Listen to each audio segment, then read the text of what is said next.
In this video, I'll show you how to fix the Instagram comment gallery option not showing problem. Let's get started. First, press and hold the Instagram app icon. Tap on App Info, then select Force Stop and confirm. After that, go to Storage and tap Clear Cache. Now open the Google Play Store and search for Instagram. If an update is available, tap Update to install the latest version.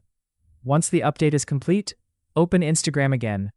Now check the comment section of posts to see if the gallery option has appeared. Keep in mind that the Instagram comment gallery feature is a newly released feature and is being rolled out gradually.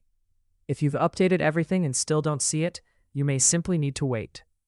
In many cases, the feature becomes available within 24 hours as Instagram rolls it out to more users. And that's it.